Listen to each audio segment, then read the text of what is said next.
سورہ احزاب آیت نمبر 29۔ اعوذ باللہ من الشیطان الرجیم، بسم اللہ الرحمن الرحیم۔ وَإِن كُنتُنَّ تُرِدْنَ اللَّهَ وَرَسُولَهُ وَالدَّارَ الْآخِرَةَ فَإِنَّ اللَّهَ أَعَدَّ لِلْمُحْسِنَاتِ مِنْكُنَّ أَجْرًا عَظِيمًا۔ لفظی ترجمہ ہے واہ اور ان اگر کنتنا تم ہو تو ردنا چاہتی اللہ رب العزت کو، واہ اور رسول صلی اللہ علیہ وآلہ وسلم کو، ہو اس کے، واہ اور الدارا گھر، الآخرتا آخرت کا، فا تو، انا بے شک، اللہ رب العزت نے، اعدّا تیار کیا، لی واسطے، المحسناتی نیک بیبیوں، من سے، کننا تم، اجر بدلہ، عظیمہ بڑا۔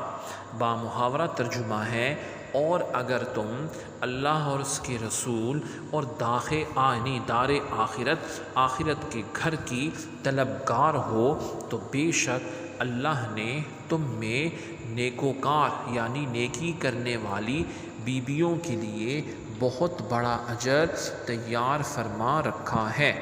پچھلی آیت میں پہلی بات کا ذکر فرمایا گیا، دو باتوں میں سے ایک کو اختیار کرنے کا حکم دیا گیا، اور اس آیت میں دوسری بات فرمائی گئی کہ اگر تمہیں اللہ اور اس کا رسول چاہیے، آخرت کا گھر چاہیے، تو تم میں سے جو نیکی کریں گی ان کے لیے اللہ رب العزت نے بہت بڑا اجر تیار کر رکھا ہے۔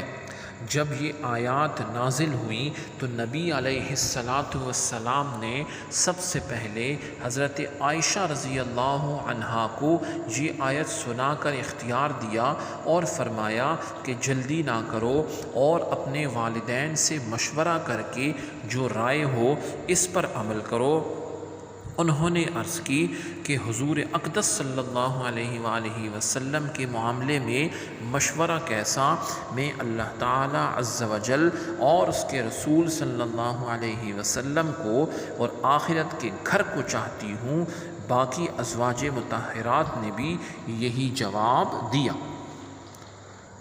آیت سے یہ معلوم ہوا، جس میں یہ ارشاد ہے کہ تم اللہ اور اس کے رسول اور آخرت کا گھر چاہتی ہو، تو اس سے معلوم ہوا کہ نبی علیہ السلام کو اختیار کرنا در حقیقت اللہ رب العزت اور قیامت کو پسند اور اختیار کرنا ہے۔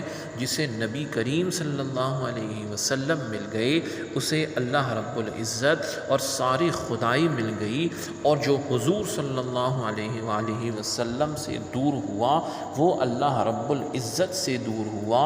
اس آیت سے معلوم ہوا کہ نبی کریم صلی اللہ علیہ وسلم کی ازواج مطہرات کی نیکیوں کا اجر و ثواب دوسروں سے زیادہ ہیں، یعنی جتنا مرتبہ بلند ہوگا اتنا اجر بھی زیادہ ہوگا، اور اگر خدا نخواستہ کوئی نافرمانی ہو گئی تو اس کی سزا بھی دگنی ہوگی۔ سبحانک اللہم و بحمدک، اشہد ان لا الہ الا انت، استغفرک و اتوب الیک، وصلی اللہ تعالی علی خیر خلقہ محمد وعلی آلہ واصحابہ اجمعین برحمتک یا ارحم الراحمین۔